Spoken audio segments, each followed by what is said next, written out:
Alright guys, welcome back. Today we're gonna do a manga overview. This is Tower Dungeon Volume 1 by Tsutomu Nihei, if I'm saying that correctly. This is from Kodansha Publishing. I had it a while, I read it now for the second time. And yeah, because I already have Volume 2 also. It is it's basically dark fantasy manga, and this is by the creator of, I believe, Blame and Knights of Sidonia. Now, I read Blame, I got some kind of an omnibus. To be honest, it's my personal opinion, I was bored to death. I didn't like it at all, and I'm a big fan of biomechanical science fiction stuff. The Blame was not for me. I not familiar with Knights of Sidonia. Maybe I should take a look at that. I know Blame is very popular, but it was not for me. It was a lot of empty pages, a lot of big scale, which normally I like, but I didn't get the story probably, and maybe I didn't give it a chance, but I didn't like it. So I thought to myself, this looks cool. I like dark fantasy, and this manga is compared to Dark Souls, which is a word that's used a lot in Medium. But there is some things in here that I thought, oh yeah, I can see that. There's some Dark Soulsy sauce in here, if you will, that's sprinkled all over it. And I have some complaints, but overall, I liked it. That's why I bought two.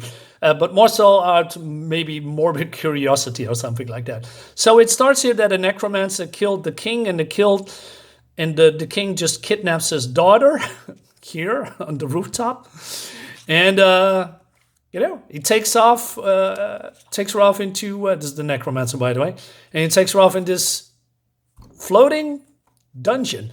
Now the pacing of this book is real quick. It goes from one scene to the other real quick, and there is little to zero character building, backgrounds, lore is just, okay, let's go, right? Just right into the beginning. And we're getting introduced to the hero of the story. It's called, I believe, Yuva. Yuva is just a townsboy. And his sister says, hey, the princess was taken away to the dragon tower, right? And troops were wiped out. So the decree was that if the troops are in need of soldiers, they go from the neighboring towns and villages and pick one person to recruit and, fill the ranks of the soldiers. So the pick is calling, is going to, people voted for Yuva, right? But the sister says, no, he's the only one that can work. But, the townspeople says, no, he needs to go. And Yuva comes, says, hey, I'm going. It'll be fine. Wait, what? Why are you agreeing with that so easily? So, of course, the sister and what is it, grandmother or grandfather? Yeah, well, it doesn't really matter. Gram and Gramps. But he goes anyway, right? So he gets from his old man a old wooden shield, a club, and basically that's it. And this is a very weird angle, by the way. I'm off, he says. What is this angle? Anyway, so she says, go get him. And he's meeting with other people in this caravan, and as well, also, I believe, recruits. And they are, also laughing at him. He says, is that a pot and a lid?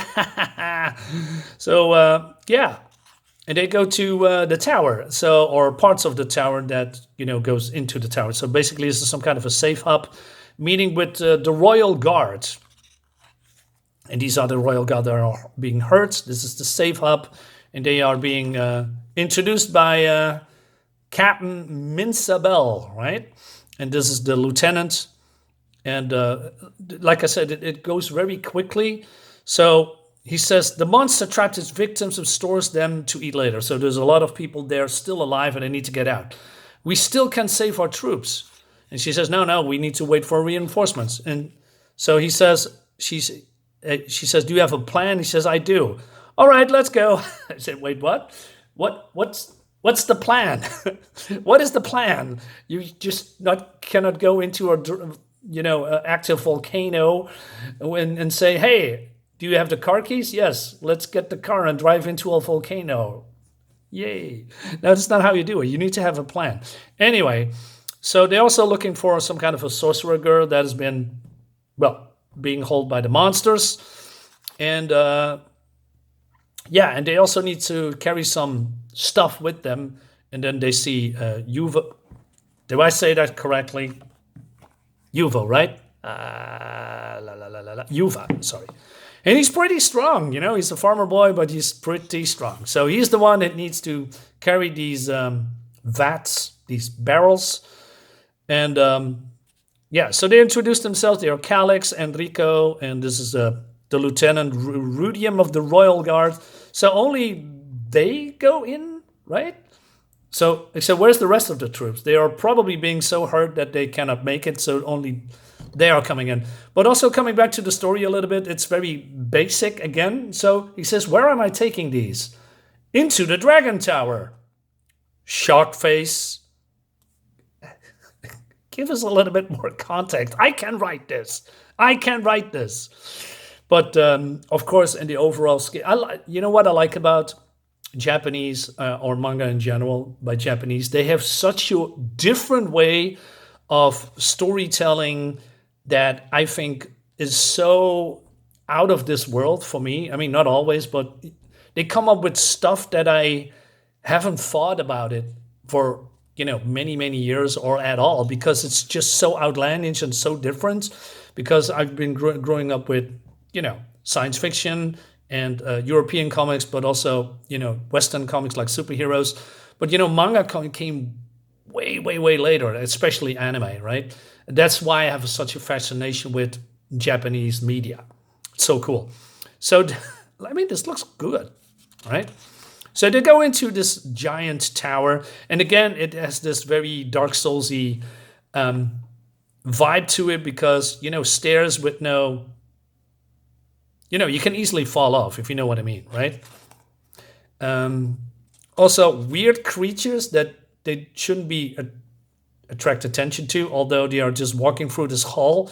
I imagine if you're just walking into some kind of a big dungeon and you just walking, you hear those clacking sounds of your shoes echoing through the tunnels. Shouldn't they then be alarmed by this? Well, it doesn't matter. Also, skeletons that are alive. So he slips, falls into this water, and they being surrounded.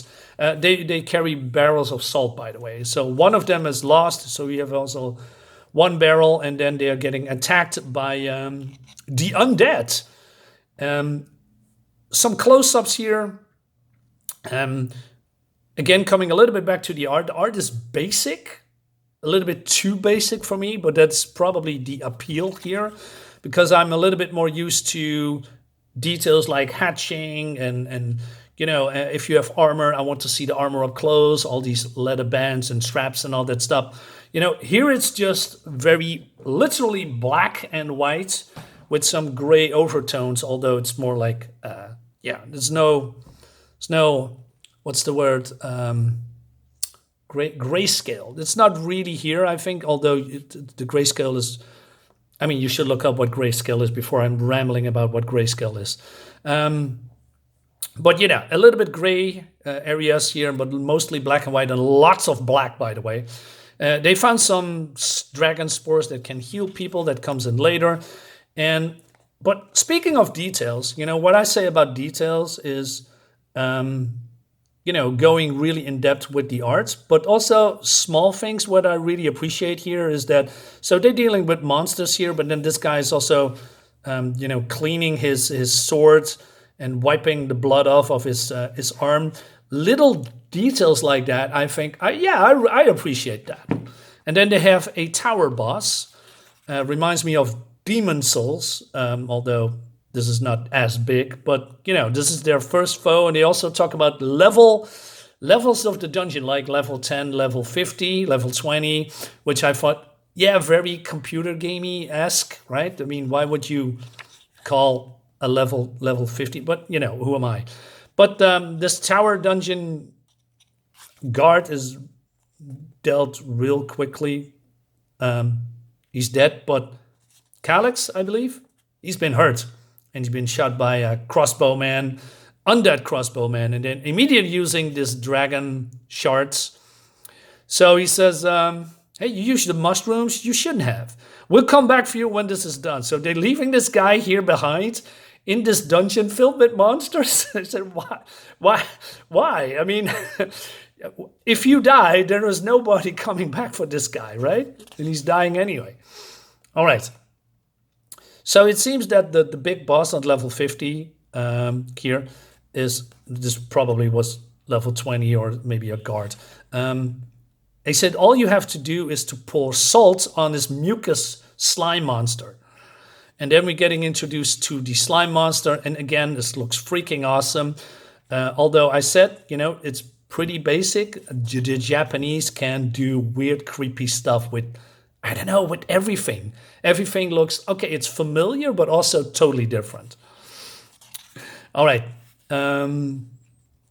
So Yuva is you know, needs to distract this creature. And he says, if I pull the salt from here, it'll never work because it's just too far away. So he decides to jump over it. It looks weird. It looks weird.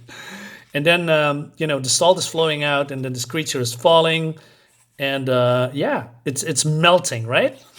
And but then a voice says, because he needs to finish it, oh, it's the necromancer. He says, do not touch him and stay where you are. And if you don't want him saying, you I don't know, I'm gonna kill her or something, the princess. And I like the whole saving the princess trope, sort of, because, you know, it's a familiar trope, but also at the same time, how long is it ago that we have a save the princess trope, you know, in books? I cannot remember.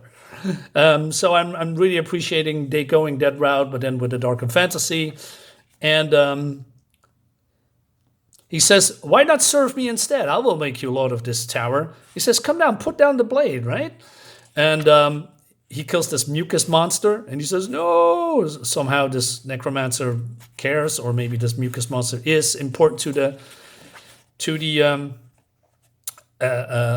lord of the undead, necromancer, I mean. And then something happens. The flesh is melting away, if you can call it flesh, and then also some kind of a weird marble. And this guy says, bring that to the 100th floor and exchange it for your princess. I mean, why? You just can kill these guys just where they stand. I mean, look at you. You're just a big giant monster. You could kill them all. But no. All right. Also, they freed some wizards, female wizards. I mean, there was one of their goals and other people as well. And then basically going back to their hub. And it seems that this girl, this magic girl, doesn't like Yuva. All he did was pour some salt. Anyone could do that, right? And there is some instances with no dialogue, just staring in the distance, although I think this looks cool. Look at this determination, this grit on his face. And so everyone is now together. I mean, that's left. And then they go back into the tower, I guess. And speaking of a little bit weird of, panels. So this undead comes, he clubs him with the wood. The wood breaks, the head flies off, but then it breaks the wall, which looks actually pretty cool. And then the undead flies out. So I thought, wait a minute, how do I look at this? I mean, in instance, you think he just breaks the wall, but it needs to be the other way around. It needs to be this, you know, go from here and then, but I must admit it looks cool. Yeah, and then they'll deal with the rest. And then we have more Dark Souls-y stuff, you know, wooden stairs, you know, at the outside of the tower, and they can easily fall off, right? I like that. This big scale of panels, and you know, you see that this tower is immense. I like that a lot. And then they are meeting with another boss, and it's an undead dragon that is not fully, well, it misses a half, but I had a little bit trouble to recognize what this creature actually is because it's so dark. And yeah, they retreat. So they're going back again.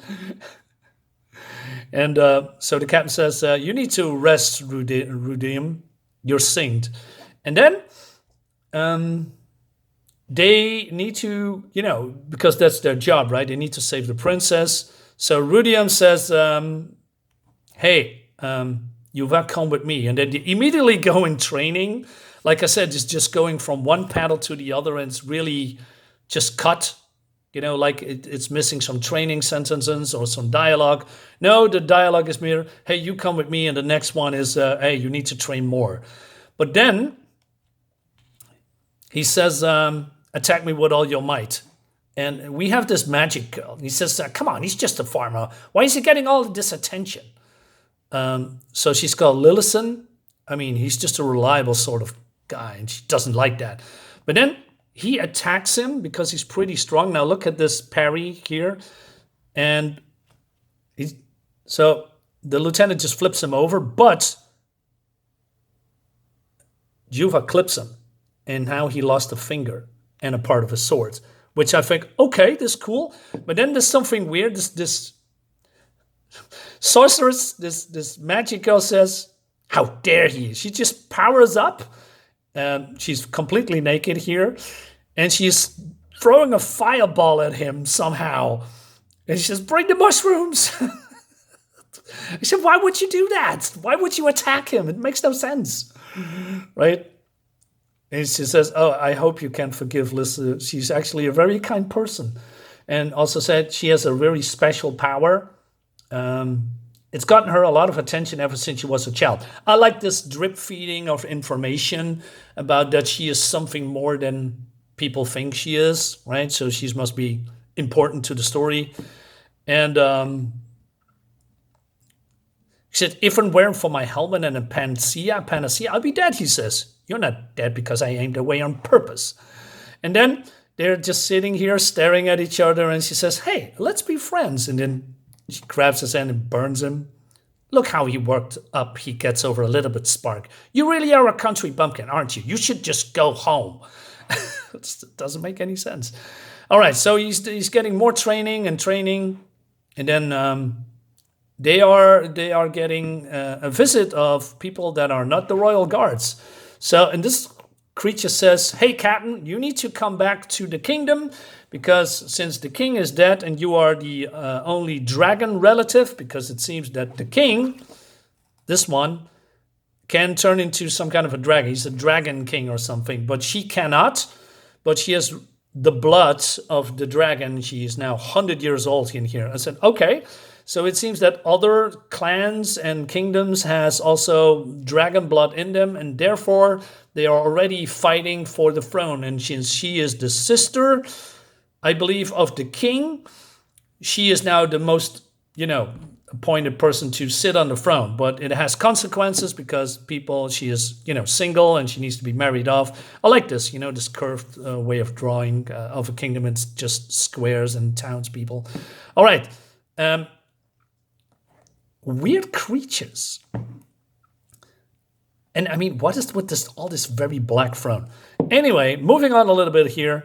So she needs to prepare for being wed off, I guess. Like I said, but she is also in love with the princess, I guess. But if she is the sister of the king, isn't this, you know what I mean? In family stuff? I don't know. All right, so they are staying behind, and they thought they are being just sent home again because she's going back to the kingdom, becoming queen, and but she also then this wizard girl hugs him. You did all you could, Yuva. If it weren't for you, I'd probably dead. So thanks for that. So I'm not sure if this is the wizard girl or something else, because when it comes to facial expressions or facial art, I had a little bit trouble to find out who is who. So this could be the wizard girl, could also be a guy, but I think it's the wizard girl. All right, so this guy just stands in the distance and he comes into this door and says, hey, Cap, I need to speak with you. Come in, Rudium, she says. She's totally naked, although there's no details, but still. Anyway, so you wanted to see us? You two are not to leave. And then they are being knighted, I guess, into the royal guard to free the princess. I mean, wait a minute. All the forces are being retreated. There's no one there anymore. And then these three are the only one that's left, right? So, but then this royal guard's decision maker, and like I said, this floating, this one. Whoops. Or one of these. Look at this armor. The armor looks great. Says, decision is not yours to make. All of you have to leave her at once. But then he says, the royal guard has a duty to bring back the princess. I thought, yeah, that's their duty, right? Anyway, we're only leaving 3 fresh recruits. I'm sure you can look the other way. All right. So he says, yeah, I allow it. And then there are... Okay, so this guy is also going away because he's poisoned and damaged, right? Basically, they are saying, hey, here's the marble, and I'm counting on you, Yuva. I said, wait a minute. There's only 3 people going back into this dungeon to rescue the princess? What's going on? They have to slay the level 100 boss monster necromancer. How will they do that without an army? Anyway, but then Magic Girl is also getting angry. Why didn't you go too? She almost murders him. Is she crazy? One time she just burns his head off, then she shakes his hand, burns his hand, and then hugs him and says, hey, thank you for saving me. And then she's brutalizing him. Anyway, so basically they are going into the tower. That leads us to, well, volume 2, right? I'm not going over this because I haven't read it, but for all my complaining, right? I like this too, by the way. For all my complaining, there is this sense of danger and fantastical here that I think that looks pretty cool and amazing. And I have some, what's this? Weird creatures. But, with the simplistic art, although it's not simplistic, but, compared to other manga that I have with a lot of details, I think this is, what's this? Sorry, resolution. I think this looks, it has furries as well. It looks pretty cool. I want to know more. I want to know more about this dungeon, these creatures that lives here, and all these monsters that are inhabiting, but also, like these very empty but impressive